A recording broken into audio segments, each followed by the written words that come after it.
Quand ils étaient en activité, ces sportifs de haut niveau nous ont fait rêver. Leurs exploits avaient fait d'eux des stars. À cette époque, la rançon de la gloire était argent, grosse voiture, belle maison. Mais si plusieurs se sont construits, d'autres sportifs rencontrent des difficultés financières 5 à 10 années après la fin de leur carrière professionnelle.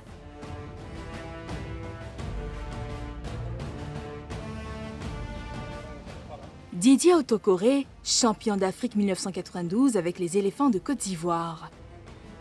Retraité depuis plus de 20 ans, il est désormais loin de son ancien quotidien de footballeur professionnel.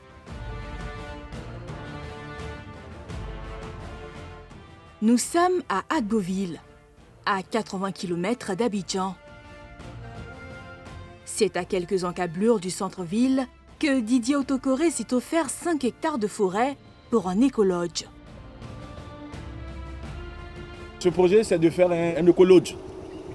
Voilà, un écolodge, c'est-à-dire que des chambres un peu en... Je ne sais pas comment je vais expliquer ça, naturel quoi.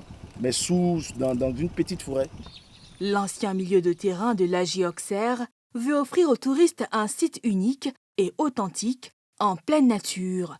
Ici où on est là, je vais faire des arbres fruitiers ici. Voilà un projet, c'est-à-dire des orangers, des citronniers, des avocatiers, la corosol, un peu de tout ce qui est fruitier. Et de l'autre côté là-bas, on va essayer de mettre un peu d'animaux là-bas, donc des autruches, voilà.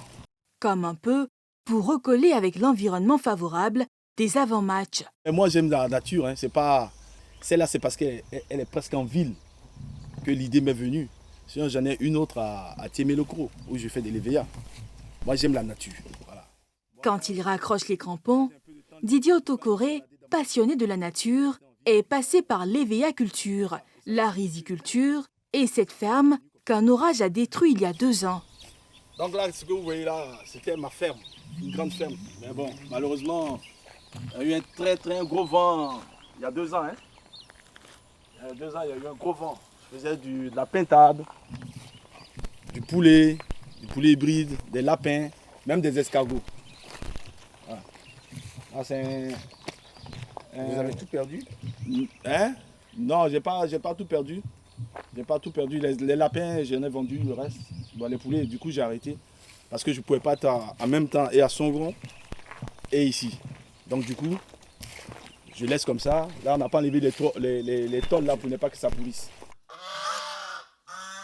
Pour lui, cet endroit devrait surtout accueillir des sportifs encore en activité pour évacuer et se ressourcer pour le lâcher-prise. C'est très important d'évacuer parce que le football, là, les gens ne se rendent pas compte, mais c'est un métier très difficile. Ce qu'on voit, c'est les à côté. C'est-à-dire on voit les bonnes choses du foot. C'est vrai que ça fait rêver, mais on ne connaît pas le fond. C'est très dur. Maintenant, tout le monde n'est pas Drogba, tout le monde n'est pas Eto'o. Aujourd'hui, bon, l'effet de Facebook, des réseaux sociaux font qu'on parle beaucoup. Il y a beaucoup qui souffrent dedans. Puis après, même quand tu as eu l'argent, comment tu le réinvestis après ta carrière, c'est pas évident. Cet écolodge, qui se construit pas à pas sur fonds propres, vise à permettre aux amoureux de la nature de s'adapter aux pratiques locales.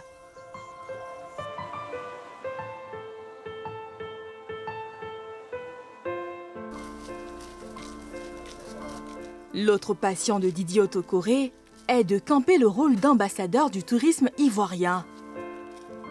Et c'est à Songon Diapoté que cette ambition prend vie. Yao.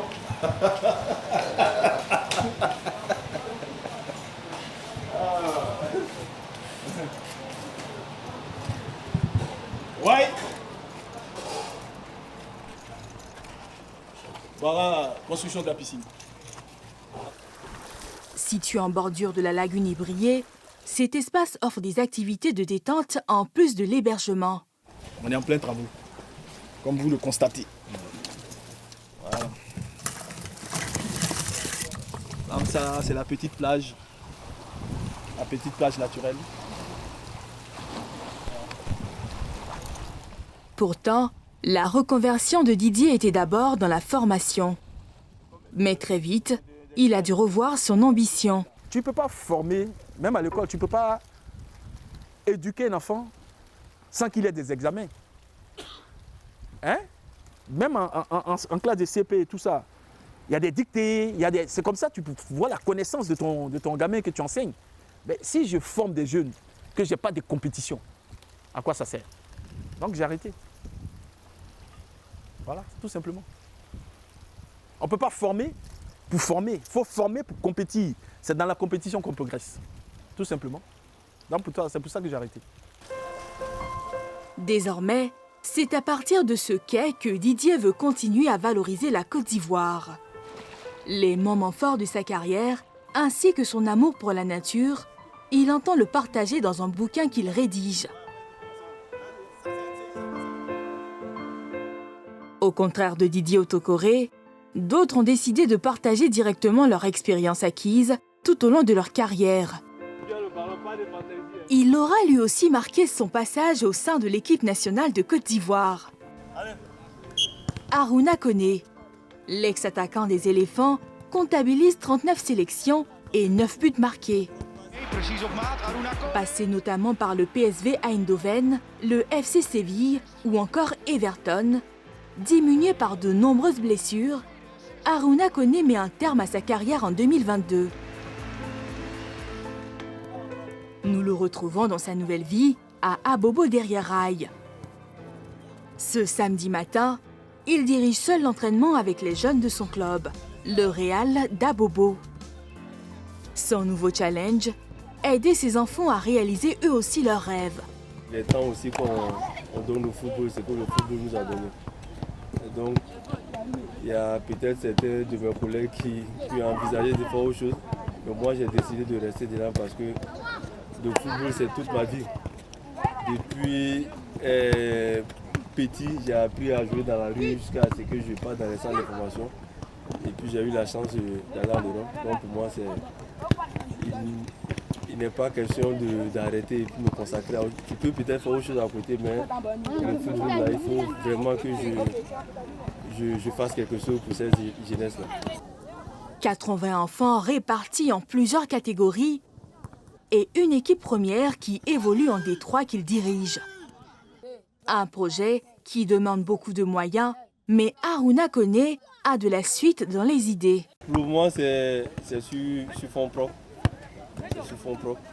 C'est coûteux, mais quand il te donne les moyens de pouvoir atteindre un objectif pour arriver quelque part, il te donne tous les moyens. C'est vrai qu'on a sollicité quelques mécènes, bonne volonté pour nous accompagner, mais ce n'est pas suffisant. Pour le moment, j'essaie de faire à fond propre et avec le temps, on va développer des partenariats ou chercher des sponsors.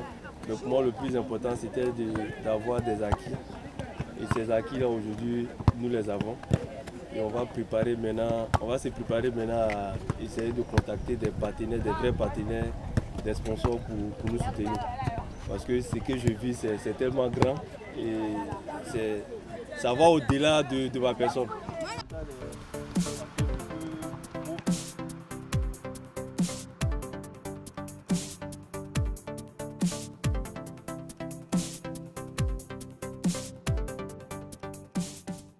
Et voici l'un des acquis d'Harouna Koné. Un collège moderne d'une trentaine de classes, avec un effectif de près de 1000 élèves dans la commune de Yopougon.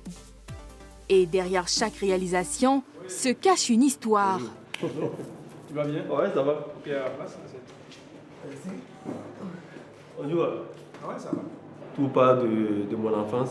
Moi, je suis allé difficilement à l'école. Nous était ma maman, je n'allais pas aller à l'école. Elle s'est battue. C'est vrai que c'était difficile à cette époque-là parce que scolariser un enfant, ça demande des moyens. Et vu que la famille traversait une période difficile, et nous sommes beaucoup, c'est une très grande famille, voilà. Le professeur qui est l'aîné de la famille, il a eu la chance d'aller au bout de ses études. Et nous qui étions les petits frères, c'était compliqué. Mais quand même, la vieille, elle a tout fait. Et moi, j'ai pu aller à l'école. Et ça m'a marqué. Ça m'a marqué. J'ai toujours dit que si j'arrivais à être un professionnel un jour, l'un de mes investissements va être dans l'éducation. Et quand j'ai eu l'opportunité d'avoir cet espace-là, ce terrain-là, je n'ai pas hésité et j'ai tout de suite fait la demande des agréments et tout, et construit le collège. C'est pour permettre à nos petits frères ou à nos enfants de pouvoir aller à l'école tranquillement, sereinement. Si ce projet a pu voir le jour, c'est en partie grâce au conseil de son frère aîné, Seydou Koné, aujourd'hui directeur des études. Le jeune frère nous a écoutés, il a commencé par son père spirituel qui est donc l'actuel maire d'Agnéman. Mais je me suis évertué en tant que pédagogue à lui dire qu'il fallait qu'il investisse dans le domaine de l'éducation. Je dis que c'est vraiment un accompagnement parce que investir dans ce domaine-là, c'est en même temps accompagner l'État qui effectivement n'arrive pas forcément à construire des écoles. Lui, il l'a fait et cela est bien parce que ça va permettre à ces jeunes frères non seulement de s'instruire, mais aussi donner l'opportunité à des cadres de sortir de cette école pour pouvoir participer donc au développement de ce pays-là. Le secret de la réussite de l'après-carrière d'Aruna Koné, c'est l'anticipation. Tout a été réfléchi et planifié d'avance pour aboutir au sport et études. J'ai établi un projet bien avant aujourd'hui, c'est-à-dire bien avant ma retraite. Quand j'étais en activité, j'ai essayé de faire un programme et puis tout doucement, les programmes allaient se joindre à la fin. Donc c'était d'acheter un club, avoir un club et construire le collège. Aujourd'hui c'est fait, le club existe déjà. Donc l'académie vient de naître et le but c'est le terrain qu'on a eu à Songon pour l'académie et tout, c'est de permettre à ces académiciens-là de venir fréquenter ici. Et puis comme c'est pas loin, après retourner dans leur base. Donc ça c'est l'idée. Et ceux qui ne sont pas ou qui ne sont pas scolarisés, on va faire de telle sorte qu'ils aient un programme de cours du soir pour leur permettre d'avoir au moins un minimum de niveau en termes d'études, parce que c'est important.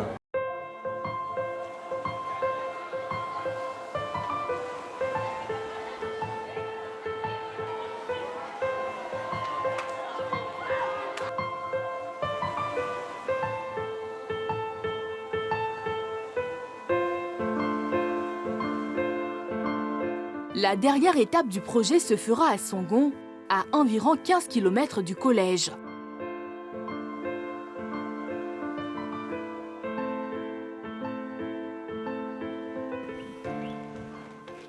Ça va? Ah, ça va. On va. Bonjour, bro. Bon, c'est le vice-président, le jeune frère Koné Djakaridja. C'est le vice-président du Real d'Abobo, en même temps de l'académie. C'est lui qui supervise un peu l'espace qu'on a eu ici à Songon pour l'académie. C'est sur 3 hectares. Bon, on s'est débrouillé pour faire la clôture sur 3 hectares. Ça a été énorme. Mais voilà, il fallait le faire. Sur ce terrain de 3 hectares va être bâti dans peu de temps le futur centre d'entraînement du club, inspiré par son passage au PSV Eindhoven. C'est quand je suis arrivé là-bas que je suis allé me perfectionner. Et puis maintenant, avoir l'expérience d'aller jouer dans un grand club.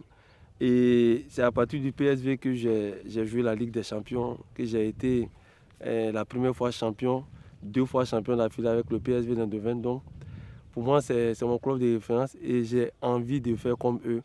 Parce que c'est bien vrai que la Hollande, c'est un petit pays, mais ils ont réussi à avoir 2 grands clubs là-bas de référence en Europe, qui est l'Ajax et le PSV. Et ça, c'est quelque chose qui m'a inspiré. Aruna Koné rêve grand et veut donner la prochaine génération dorée à la Côte d'Ivoire, après celle dont il est issu. Tous n'ont pas été sous les feux des projecteurs parce qu'ils ont opté pour des sports dits mineurs. Mais certains ont connu la gloire et marqué leur discipline. C'est à l'EPP Les Lagunes à Koumassi que nous retrouvons Patricia Lourougnon. une ancienne gloire du basketball ivoirien. Très bien. Depuis sa retraite en 2004, Patricia ne s'est jamais éloignée des parquets de la Balle Orange. Cet après-midi, aux côtés de Jordan, son ancien joueur, celle qui avait marqué de ses empreintes l'Africa Sport, l'ABC, la SEC Mimosa ou encore l'équipe nationale de Côte d'Ivoire, est venue transmettre sa passion et son énergie débordante à ces jeunes filles de moins de 14 ans du National Club d'Abidjan. Quand je shoot, je récupère, je fais la passe et je passe par derrière, ok? Voilà. Alors, qu'est-ce que vous faites aujourd'hui? Alors, aujourd'hui, avec les petites, on va essayer d'abord de faire un échauffement, comme on le dit, un échauffement très simple, parce qu'il y a pas mal de nouvelles qui ne maîtrisent pas trop et c'est ce que j'aime, voilà. Alors, c'est l'échauffement simple, ce sera avec ballon. Elles vont shooter, récupérer et faire la passe pour pouvoir, puisque ce sont des nouvelles comme j'ai dit, le basket ça se joue avec un ballon, elles vont se familiariser avec le ballon et après on va passer à autre chose. Pour vous, c'est un plaisir de... Ah ouais, franchement, ah oui, bien sûr, surtout avec les jeunes, il n'y a rien de tel. C'est un pur bonheur d'être avec les jeunes, surtout les petites filles comme ça, là, c'est vraiment intéressant. Ici comme ailleurs, celle qu'on surnommait Baby Jordan se lance désormais dans le développement du basketball féminin en Côte d'Ivoire.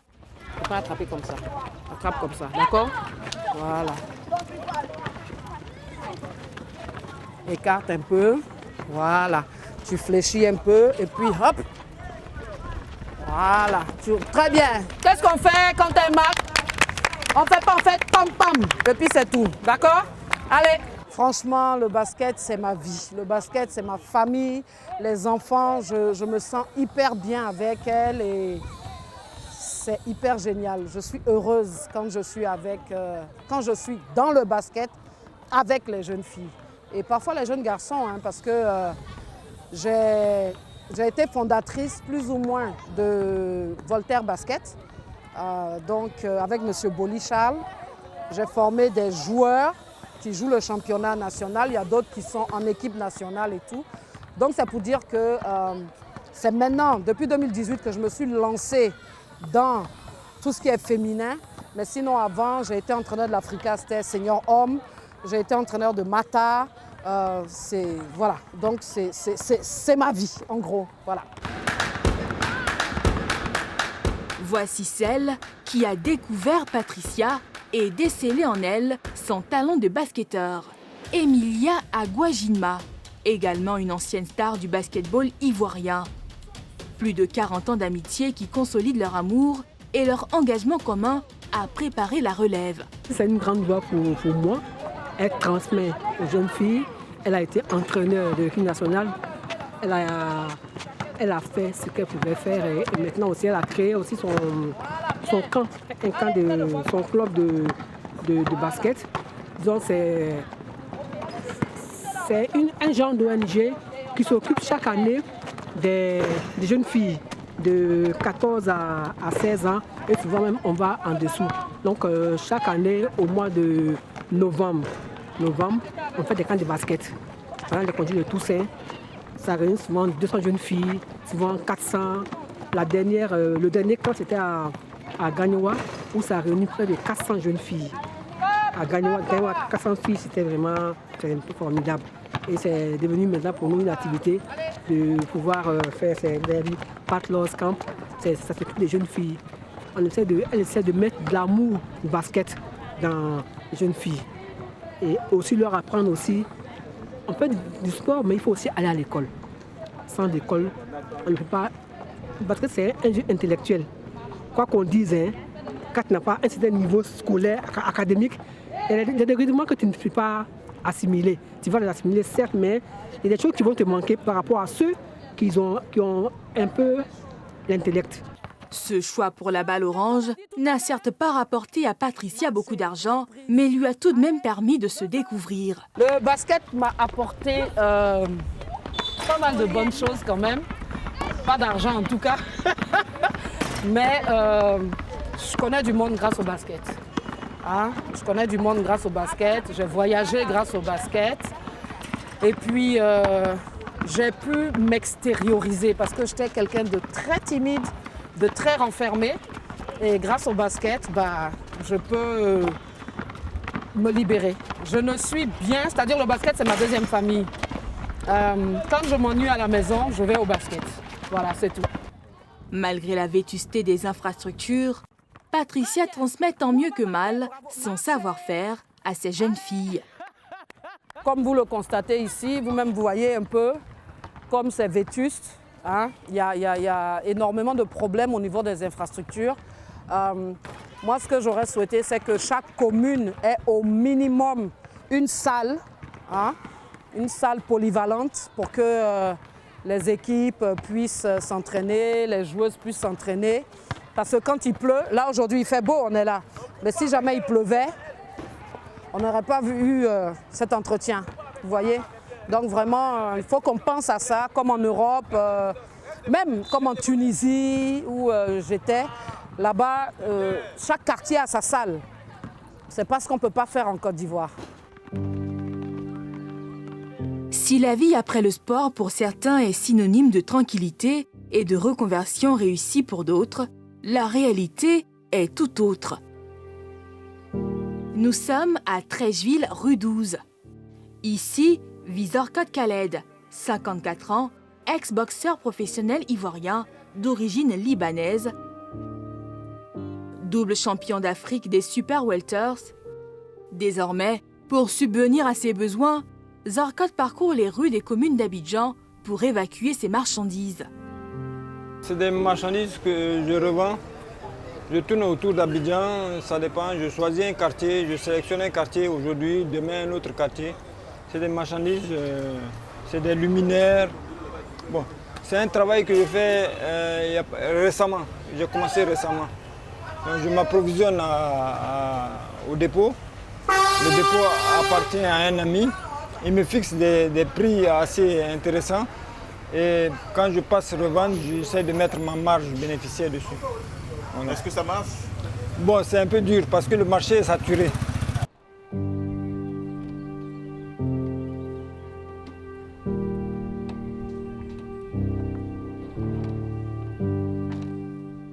Cette fourgonnette est sa seconde maison. En plus de ses marchandises, on y trouve ses équipements de boxe et ses photos de souvenirs.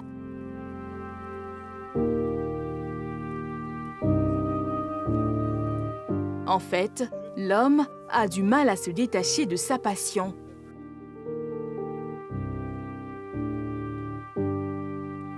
Déjà, il y a pas mal d'autorités qui me reconnaissent rien qu'en me voyant. Mais ça s'arrête là, quoi.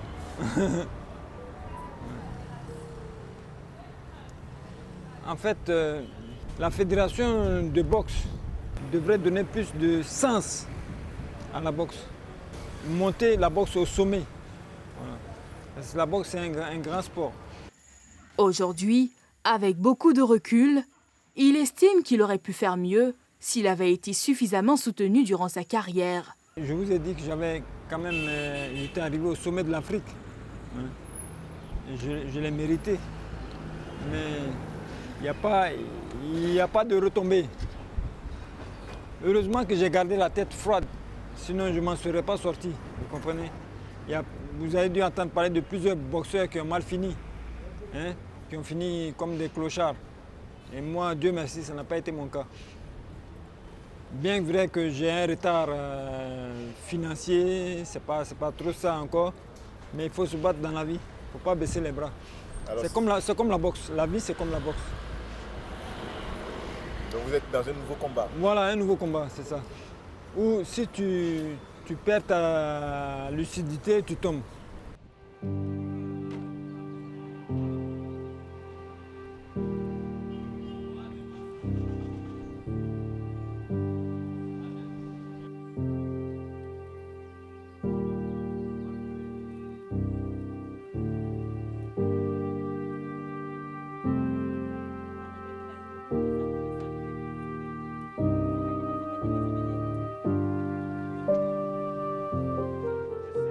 À 54 ans, il se bat pour décrocher des contrats de livraison.